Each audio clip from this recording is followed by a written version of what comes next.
Welcomes to share and kitchen. சுவையான chicken குழம்பு recipe எப்படி பண்ணலான்னு பார்க்கலாம். ஃபஸ்ட்டு சிக்கன் எடுத்துக்கிட்டேன். சிக்கனில் உப்பு, மஞ்சள் தூள், வத்தல் தூள் போட்டு நல்லா வரவி வச்சுக்கிறேன். இது ஒரு 1/2 அன் ஹவர் மேரினேட் ஆகி அப்படியே இருக்கட்டும். தென் ஒரு பேன் எடுத்துக்கோங்க. அந்த பேனில் கீ இல்லைன்னா கோகோனட் ஆயில் இல்லைன்னா நார்மலாக நம்ம வாங்குகிற சன்ஃப்ளவர் ஆயில் எதுனாலும் நீங்கள் ஊற்றிக்கலாம். நான் இதில் சன்ஃப்ளவர் ஆயில் ஊற்றிக்கிறேன். அண்ட் பெருஞ்சீரகம் பொரிஞ்சதுக்கப்புறம் பட்டை, கிராம்பு, ஏலக்காய், கடல் பாசி, பெரிய வெங்காயம். இது பெருசாக வெட்டி போட்டுக்கோங்க.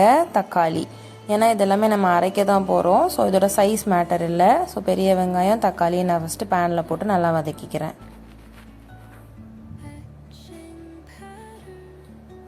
அப்புறம் ஜிஞ்சர் கார்லிக் பேஸ்ட் ஆட் பண்ணுறேன்.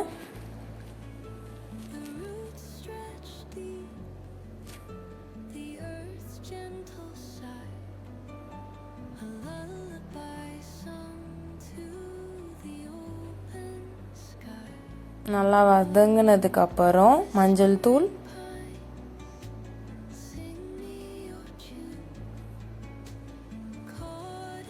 வத்தல் தூள் உங்கள் காரத்துக்கு ஏற்ப ஆட் பண்ணிக்கோங்க. ஜீரக பொடி இருந்துச்சுன்னா ஜீரக பொடி ஆட் பண்ணுங்கள். கொஞ்சோண்டு கறி மசாலா பொடி இருந்துச்சுன்னா அதுவும் கொஞ்சமாக ஆட் பண்ணணும், வாசத்துக்காக. நிறைய ஆட் பண்ணிடாதீங்க. மல்லித்தூள் 1.5 டேபிள் ஸ்பூன் ஆட் பண்ணி அதையும் நல்லா வதக்கிக்கோங்க. பச்சை வாசனை போகிற அளவுக்கு நல்லா வதக்கிக்கோங்க.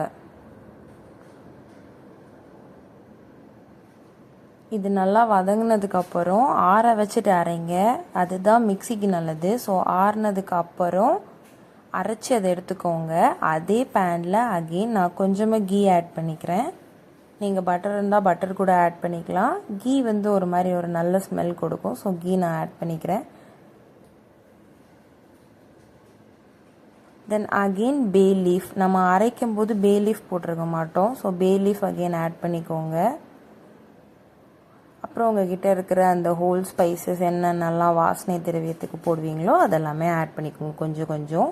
இந்த இடத்துல நீங்கள் சின்ன வெங்காயம் ஆட் பண்ணணும். ஸோ 10லேருந்து ஒரு 12, 13 கவுண்ட் கிட்ட சின்ன வெங்காயத்தை எடுத்து 2ஆக கீறி ஆட் பண்ணிக்கோங்க. அப்புறம் இங்கேயும் நீங்கள் என்ன பண்ணணும் அப்படின்னா ஜிஞ்சர் கார்லிக் பேஸ்ட் ஆட் பண்ணணும். நம்ம அரைக்கிறதுக்கும் ஆட் பண்ணியிருப்போம், இந்த இடத்துலையும் நம்ம ஆட் பண்ணணும்.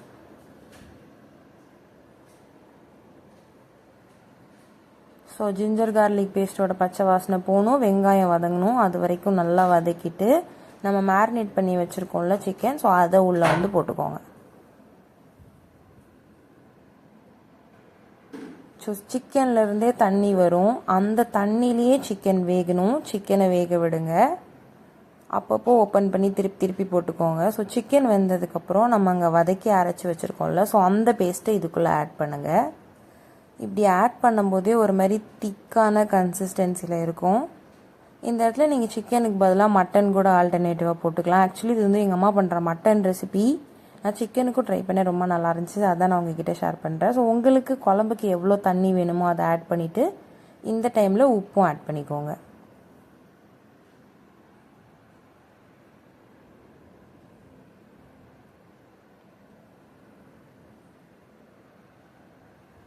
இதுக்கப்புறம் தான் என்னோடய ஸ்பெஷல் இன்க்ரீடியண்ட் கேஷ்யூ, தேங்காய் பூ, கசகசா 3ஐயும் போட்டு நான் வறுத்து அரைச்சி எடுத்திருக்கேன். இதை ஃபைனலாக இந்த குழம்புல நீங்கள் ஆட் பண்ணணும்.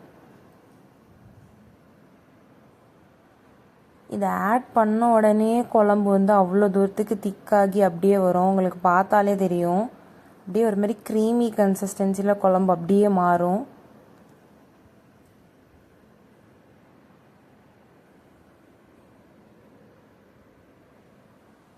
ஸோ கடைசி சிக்கன் எல்லாம் வெந்ததுக்கப்புறம் குழம்பு இறக்குறதுக்கு முன்னாடி ஆட் பண்ணுங்கள். ஆட் பண்ணிவிட்டு ஒரு கொதி வந்ததுக்கப்புறம் ஸ்டவ்வை ஆஃப் பண்ணிடுங்க. நம்ம திருநெல்வேலி ஸ்டைல் தேங்காய் கேஷ்யூ போட்டு ஒரு சுவையான சிக்கன் குழம்பு கடைசியில் புதினா இலை தூவி விட்டு கார்னிஷிங் எல்லாம் பண்ணி ஃபினிஷ் பண்ணிட்டீங்க அப்படின்னா குழம்பு அவ்வளோ டேஸ்ட்டாக இருக்கும்.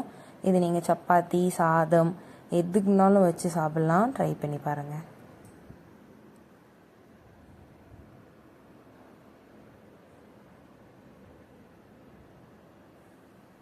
ஸோ மறக்காமல் நம்மளோட சேனலை சப்ஸ்கிரைப் பண்ணிக்கோங்க, சப்போர்ட் பண்ணுங்கள். பாய்.